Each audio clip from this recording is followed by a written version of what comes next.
311 కిలోమీటర్లు 3219 అంటే ఇది ఇక్కడ నియర్ బైది 3214 ఉంది. కాబట్టి మనకి ఇక్కడ ఈ డిఫరెన్సెస్ కు ఈ డిస్టెన్స్ కు సమానము అవుతుంది.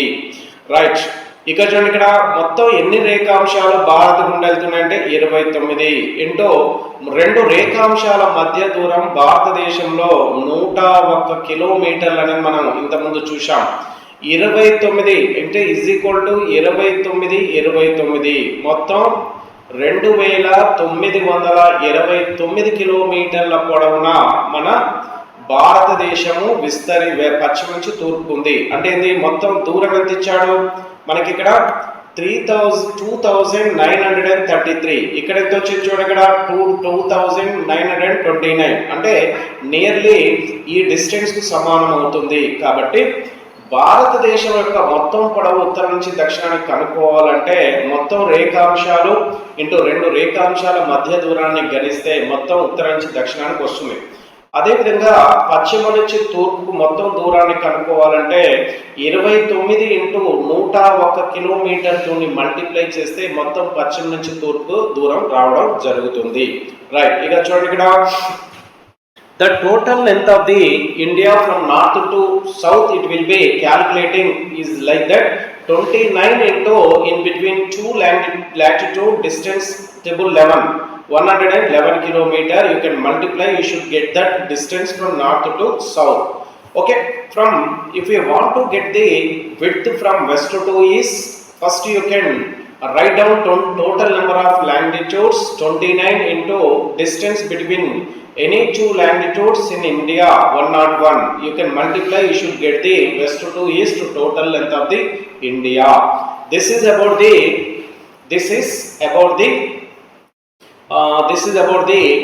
distances north to south, west to east.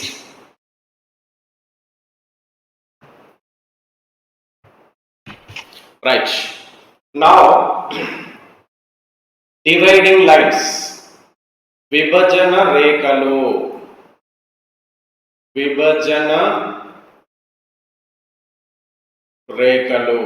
Right, dividing lines అంటారు. డివైడింగ్ లైన్స్, విభజన రేఖలు, డివైడింగ్ లైన్స్. ఓకే,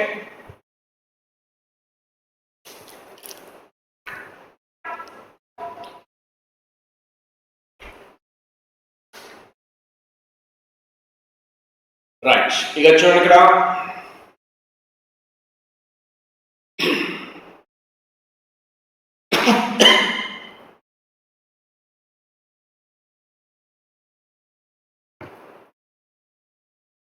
విభజన రేఖలు భారతదేశ సరిహద్దులో ఉన్నటువంటి దేశాల మధ్య ఉన్నటువంటి డివైడింగ్ లైన్స్. చూడండి ఇక్కడ here dividing lines. So India divided Trough of Cancer like this. Right, this is South India, this is North India.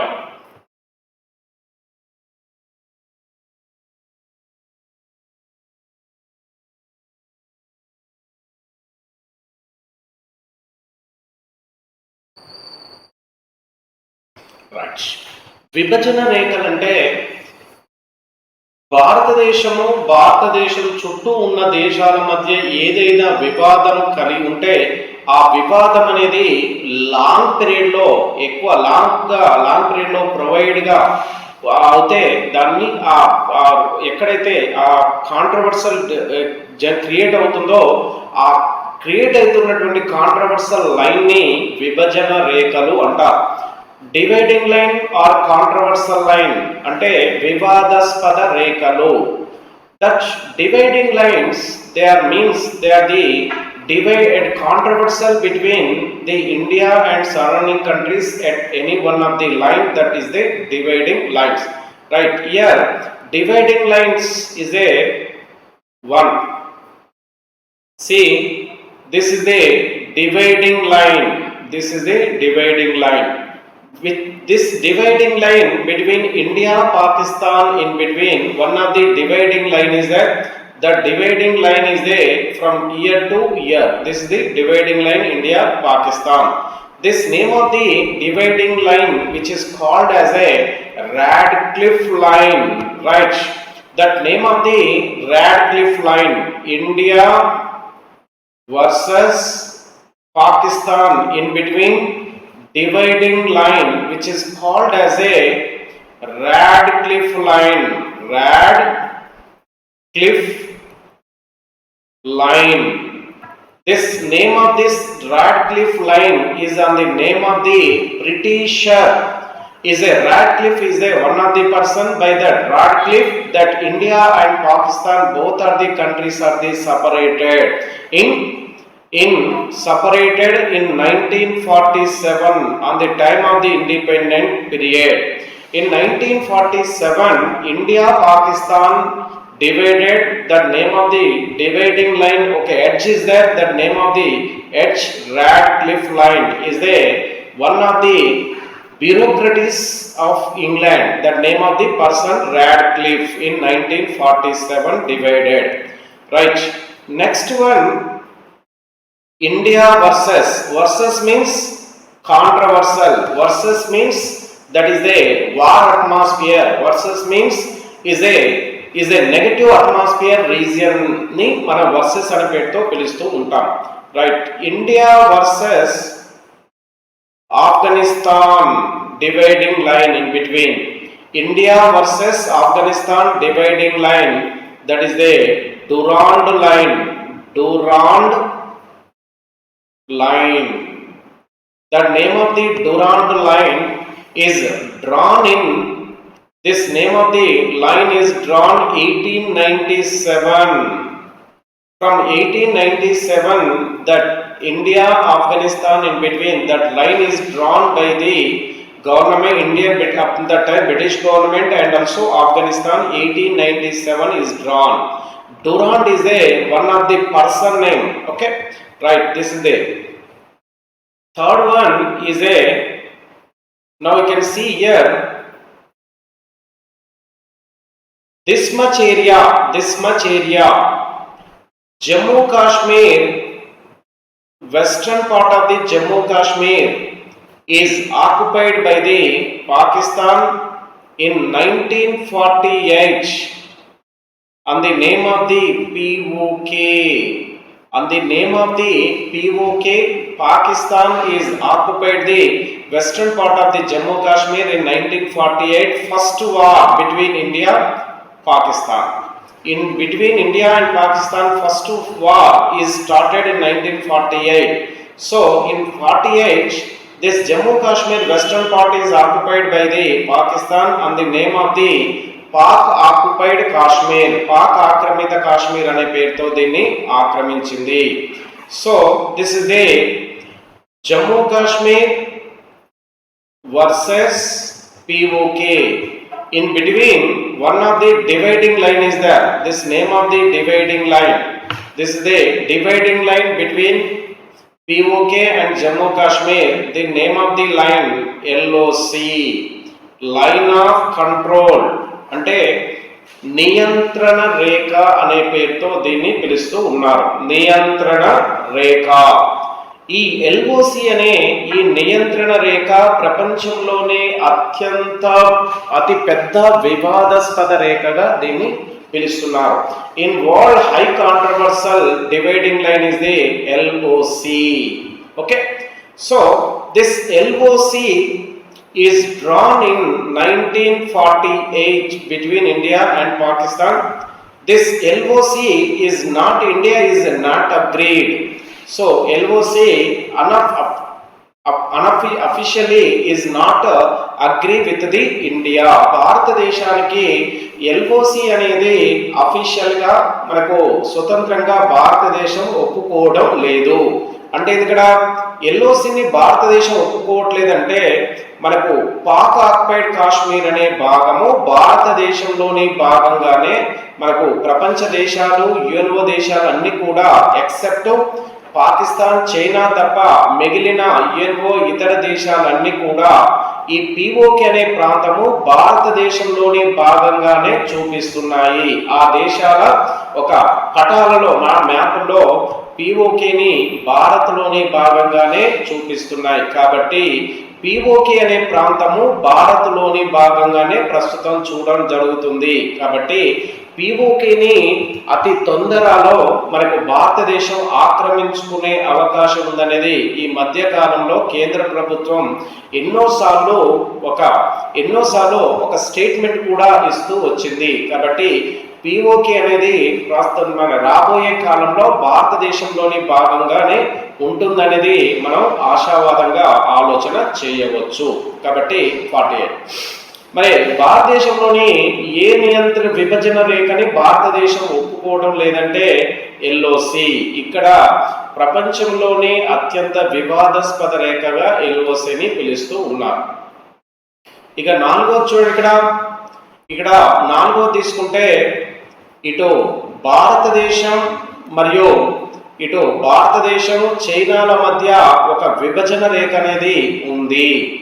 ఆ విభజన రేఖ తీసుకుంటే మనకు ఈ విభజన రేఖ అనేది ఇక్కడ లేదు. లద్దాఖ్లో కానీ హిమాచల్ ప్రదేశ్లో కానీ ఈ ఉత్తరాఖండ్ రాష్ట్రంలో ఎక్కడ కూడా ఈ విభజన రేఖ అనేది చైనాతో కలిసి లేదు. మరి ఎక్కడుంది భారత్ చైనాల మధ్య విభజన రేఖ అంటే సిక్కిం విత్ అరుణాచల్ ప్రదేశ్, ఇక్కడి నుంచి ఇక్కడికి. ఇది భారత్ చైనాల మధ్య ఉన్న విభజన రేఖ ప్రాంతాలు. భారత్ చైనాల మధ్య ఉన్న విభజన రేఖ భారత్లోని ఏ రాష్ట్రంలో ఉన్నాయనే విషయం తీసుకుంటే ఇక్కడ భారత్లోని సిక్కిం, అరుణాచల్ ప్రదేశ్ ఈ 2 రాష్ట్రాలతో మాత్రమే చైనా దేశానికి వివాదాస్పద రేఖ ఉంది. ఇక్కడ ఈ ప్రాంతాల్లో 5000 మీటర్ల ఎత్తైనటువంటి హిమాలయ పర్వతాలు ఉండడం వలన ఇక్కడ దీన్ని మనకు ఎక్కడ కూడా విభజన రేఖ అనేది ఎక్కడ కూడా గీయలేము. అదేవిధంగా 2 దేశాలు యాక్సెప్ట్ చేయట్లేదు, భారతదేశం యాక్సెప్ట్ చేయట్లేదు. ఇక్కడ కూడా భారతదేశము ఈ విభజన రేఖని అఫీషియల్ గా మనకు అంగీకరించలేదు. రైట్, ఇక చూడండి, ఇక్కడ ఇది సిక్కిం అరుణాచల్ ప్రదేశ్ల మధ్య ఉన్నటువంటి ఈ భారత్ ఈ మధ్య ఉన్న ఈ 2 రాష్ట్రాల మధ్య ఉన్న విభజన రేఖని మనకు జనరల్ గా India with only Arunachal Pradesh plus Sikkim ఈ 2 రాష్ట్రాలతో మనకు ఇండియాలో అరుణాచల్ ప్రదేశ్ సిక్కింతో చైనాతో ఉన్న ఈ సరిహద్దు రేఖను ఏమంటారంటే మెక్మాహన్ రేఖ అనే పేరుతో దీన్ని పిలుస్తుంటారు. మెక్మాహన్ రేఖని 1914లో పాకిస్తాన్ ఈ రేఖను గీయడం జరిగింది. కానీ పూర్తి స్థాయిలో భారతదేశం యాక్సెప్ట్ చేయట్లేదు. అంటే 1914లో మరి మెక్మోహన్ రేఖని భారత్ చైనాల మధ్య గీయడం జరిగింది. Okay, right. ఇక 5వ తీసుకుంటే చూడండి, ఇక్కడ జమ్మూ కాశ్మీర్లోని ఈ భాగాన్ని పాకిస్తాన్ చైనా మనకు ఈ ఆక్సాయ్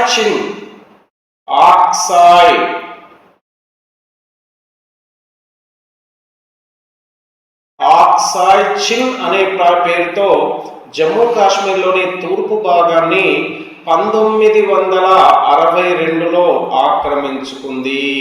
రైట్, ఇక చూడండి, ఇక్కడ 1962లో ఆక్రమించుకున్నటువంటి ఆక్సాయ్ చిన్ ఎక్కడి నుంచి ఆక్రమించుకుందంటే జమ్మూ కాశ్మీర్లోని తూర్పు భాగం నుంచి ఆక్రమించుకుంది. ఏ పేరుతో? ఆక్సాయ్ చిన్. ఇక్కడ ఆక్రమించుకున్న ఈ భాగానికి జమ్మూ కాశ్మీర్లోని ఈ మధ్య ఒక విభజన రేఖ ఉంది. ఈ విభజన రేఖని LOAC అనే పేరుతో పిలుస్తూ ఉన్నారు. లైన్ ఆఫ్ యాక్చువల్ కంట్రోల్ అనే పేరుతో LOACని పిలుస్తూ ఉన్నారు. రైట్, ఇక చూడండి, ఇక్కడ ఇండియా వర్సెస్ అంటే ఇక్కడ జమ్మూ కాశ్మీర్ అంటారు, ప్రస్తుతానికి దీన్ని లద్దాఖ్గా పిలుస్తున్నారు. జమ్మూ కాశ్మీర్ వర్సెస్ ఆక్సాయ్ చిన్ దీన్ని China ఆక్రమించుకుంది.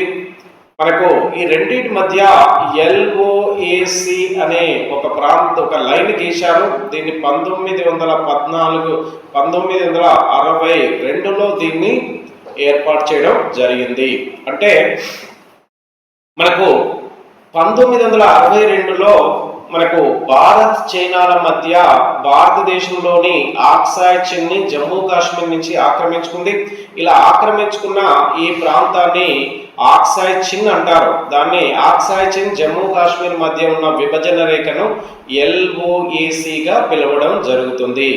Year LOAC line of actual control వాస్తవ నియంత్రణ రేఖ అనే పేరుతో 1962లో చైనా ఆక్రమించుకుంది. So here in between India and China, in India from Jammu Kashmir, China is occupied some of the place on the name of the Aksai Chin in 1962. That in between occupied that Aksai Chin and Jammu Kashmir in between that division, that line which is called as a LOAC, line of actual control. Okay, right. This Aksai Chin is recently also is highly controversial between India and China. In 2020, in June 20th, is in between India and China is one of the war it will be happen. In that war, 28 Indian army also is dead at the LOAC. For that, about that. Galwan Valley, this is Galwan Valley. At that Galwan Valley, that war it will be is started. So next I can explain about that Galwan Valley. Next option. So next after this sixth one is a India versus this is a Bangladesh is there. India versus Bangladesh. India versus Bangladesh. In between India versus Bangladesh dividing line which is called as a Radcliffe line. So this line is drawn in 1947. So whatever the dividing line in between India and Bangladesh means Radcliffe line, this drawn in 1947 by the Radcliffe. So here India and Pakistan, this both are on the time of the 1947 and dividing time, this Pakistan and Bangladesh both are the only one of the union as a on northwestern side Pakistan, at present Bangladesh region which is called as a Eastern Pakistan. So this Eastern Pakistan is get the independent in 1971 by the help of the India. In 1971 by the help of the India, this Bangladesh is receive the independency. From 1971 that East Bangladesh, the name changed as a Bangladesh, at present Bangladesh. Okay, so this is about that dividing line in between India and Pakistan and also different countries. Here India versus here Nepal, there have the no dividing line. Why? Because of this dividing line it will be in Himalayan mountains. Origin point is in Nepal. That's why in between India and Nepal there are the more than 5,000 meter height of the Himalayan mountains are there. That mountains, they have the no dividing line in between the Himalayan. Bhutan also has no particularly dividing line. Myanmar also, here Purvanchal mountains are, these are the dividing mountains of the India. Okay, so Purvanchal, like this mountain, these are Purvanchal mountains are the dividing between India and Myanmar. So exactly here also has a no dividing line. In between India and Bangladesh also between exactly has no dividing line. Nepal and India in between has no dividing line, exactly dividing line. So this is about the dividing line in between India and surrounding country. ఈ విధంగా భారతదేశానికి సరిహద్దులో అంటే 17,200 కిలోమీటర్ల పొడవైన భూ సరిహద్దు పైన ఉన్న దేశాలు మరియు భారతదేశానికి మధ్య కొంత వివాదం అనేది చాలా సంవత్సరాల నుంచి, కొన్ని వందల సంవత్సరాల నుంచి ఏదో విధమైనటువంటి కాంట్రవర్సల్ అనేది జరుగుతూ వస్తూ ఉంటుంది. సో ఆ వివాద అనే ప్రాంతాలు ఏవైతున్నాయో ఆ ప్రాంతాల గుండా విభజన రేఖని ఈ విధంగా వివిధ పేర్లతో వాటిని ఏర్పాటు చేశారు. ఈ పేర్లతో ఏర్పాటు చేయబడ్డ ఈ విభజన రేఖల్ని రెండు దేశాలు అంగీకరించే పద్ధతిలో వీటిని గీయడం జరిగింది. ఇక్కడ ఒక దేశం మరొక దేశంలోకి విభజన రేఖను దాటి ఒకవేళ వస్తే అక్కడ కొంత యాక్షన్ తీసుకునే అవకాశము ఆ దేశాలకు ఉంటుంది. కాబట్టి భారతదేశము భూ సరిహద్దులో మనకు ఎన్నో కాంట్రవర్షియల్ ఇష్యూస్ జరుగుతున్నాయి. ఆ ఇష్యూస్ వార్కు మన యుద్ధానికి దారితీస్తుంది. కొంత అనగదొక్క ధోరణిలో కూడా ఇక్కడ కొంత భారతదేశము ఎక్స్పెక్టేషన్ చేస్తుంది. ఈ మధ్య కాలంలో భారతదేశము ఇటు చైనాల మధ్య వివాదం అనేది పీక్ పాయింట్లోకి వెళ్ళి మళ్ళీ తగ్గుతూ వస్తూ ఉంటుంది. అదేవిధంగా ఈ మధ్య కాలంలో భారతదేశం నేపాల్ దేశాల మధ్య కూడా కొంత వివాదం అనేది కలుగుతూ ఉంటుంది. అయితే కొన్ని ప్రాంతాల మధ్య వివాదం అనేది రేపుతూ వచ్చింది. Okay right. ఇక్కడ మన భారతదేశము చుట్టూ ఉన్నటువంటి ఈ దేశాలు మనకు మన దేశ సామ్రాజ్యవాదం అనే విధానం ద్వారా అవి భారతదేశంతో ఎక్కువగా వివాదాన్ని క్రియేట్ చేస్తూ వస్తున్నాయి. ఇది దీనికి సంబంధించి చూడండి. ఇక్కడ భారతదేశము మొత్తం ఈ ఉనికి పరిధి విషయాన్ని తీసుకుంటే మనకు ఖచ్చితంగా ఒక క్వశ్చన్ అనేది మనం ఎక్స్పెక్ట్ చేయొచ్చు అనేది ఇంతకుముందుకు చెప్పాం. అదేవిధంగా తెలంగాణ ఉనికి పరిధి నుంచి కూడా ఒక క్వశ్చన్ మనం ఎక్స్పెక్ట్ చేయొచ్చు. కాబట్టి మనకు ఇది అత్యంత ప్రధానమైనటువంటి చాప్టర్. అదేవిధంగా మిగతా చాప్టర్లకు కొంత రిలేషన్ లింక్ ఉంటుంది. కాబట్టి మీరు డయాగ్రమెటికల్గా ఈ చాప్టర్ని, ఈ ఉనికి పరిధి అనే చాప్టర్ని చాలా వరకు మీరు ముందుకు వెళ్ళగలిగితే మీరు ఈజీగా మనకు క్వశ్చన్ ఆన్సర్ చేయడం జరుగుతుంది. ప్లస్ ఇంకోటి ఏంటంటే ఇక్కడ మెయిన్ కాన్సెప్ట్ అనే విషయాన్ని తీసుకుంటే మనకు ఈ ప్రపంచ భూగోళంలో భారతదేశ స్థితిగతులు మరియు భారతదేశము ప్రపంచంలో ఎక్కడ విస్తరించింది, అదేవిధంగా మన కర్కట రేఖపై ఉన్న రాష్ట్రాలు, అదేవిధంగా తీరరేఖపై ఉన్న రాష్ట్రాలు, భూ సరిహద్దు రాష్ట్రాలు, భూ పరివేష్టిత రాష్ట్రాల గురించి మనకు ఖచ్చితంగా కాన్సెప్ట్ బేస్లో క్వశ్చన్ వచ్చే అవకాశం ఉంటుంది. అదేవిధంగా వివాదాస్పద రేఖలు, చివరి ప్రాంతాలు, అదేవిధంగా ఈ డివైడింగ్ లైన్లో ఆ పేర్లు, సంవత్సరాలని ఎక్కువగా అడిగే అవకాశం ఉంటుంది. అయితే ఈ విభజన రేఖలో ఎక్కువగా ఏ సంవత్సరంలో ఏ రేఖను విభజన రేఖ రూపంలో అక్కడ ఏర్పాటు చేశారనేది మనకి ఇక్కడ ముందు చూసుకోవాల్సిన అవసరం ఉంటుంది. అయితే దక్షిణ భారతదేశంలో ఎక్కడ కూడా విభజన రేఖ గీసేంత ఆస్కారము లేదు. కాబట్టి మనకు ఈ విభజన రేఖకు సంబంధించిన కాన్సెప్ట్ మీద ఇప్పటి వరకు చాలా వరకు క్వశ్చన్స్ రావడం జరిగింది. అదేవిధంగా మనకు ఈ తీరరేఖపై ఉన్న రాష్ట్రాల్లో గొడవలు, వాటిపై ఎక్కువగా క్వశ్చన్స్ ఇప్పటివరకు రావడం జరిగింది.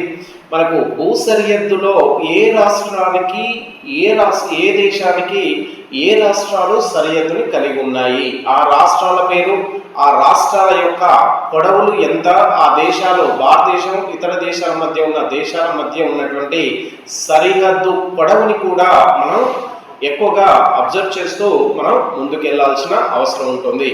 ఇప్పుడు ఏవైతే రాష్ట్రాలు చెప్పామో అందులో 28 రాష్ట్రాలే ప్రస్తుతానికి ప్రభుత్వ ఆధీనంలో ఉన్నాయి. ఈ మిగిలిన ఒక జమ్మూ కాశ్మీర్ రాష్ట్రానికి రాష్ట్ర హోదాని భవిష్యత్ కాలంలో అంటే అతి తొందరలోనే జమ్మూ కాశ్మీర్కు రాష్ట్ర హోదాని కట్టబెట్టే అవకాశం ఉంది. కాబట్టి జమ్మూ కాశ్మీర్ని రాబోయే కాలంలో మనం 29వ రాష్ట్రంగా ఇంక్లూడ్ చేసుకుని మనం ముందుకు వెళ్తే మనకు ఈ పూర్తి స్థాయిలో మీరు ఇంక్లూడ్ చేసుకుంటూ వెళ్ళాల్సిన అవసరం ఉంటుంది. కాబట్టి మనకు ఈ చాప్టర్లో మనకు మ్యాక్సిమం క్వశ్చన్స్ అనేవి రావడానికి వీలుంది. కాబట్టి మీరు ఎక్కువగా బేసిక్ చాప్టర్ కాబట్టి ఎక్కడ కూడా కాన్సెప్ట్ని లాస్ కాకుండా మీరు ముందుకు తీసుకెళ్ళాలి. రైట్. ఇంకోటి ఏంటంటే ఈ చాప్టర్లో మనకు ఎక్కువగా ఈ కాన్సెప్ట్ బేస్లో డయాగ్రమెటికల్గా వెళ్ళాం కాబట్టి మీరు ఈజీగా గుర్తుపెట్టుకోవడానికి ఆస్కారం ఉంటుంది. మీరు దీనికి ఈ కాన్సెప్ట్ అత్యంత ఇంట్రెస్ట్గా కూడా ఈ చాప్టర్ ఉంటుంది. దీని రిలేటెడ్గా నెక్స్ట్ వచ్చే చాప్టర్ ఈ చాప్టర్కు రిలేటెడ్గా ఉంటుంది. కాబట్టి దీని మీద మీకు లోతైన అవగాహన రావాలంటే మీరు రివిజన్ అనేది తప్పనిసరి చేయాల్సిన అవసరం ఉంటుంది.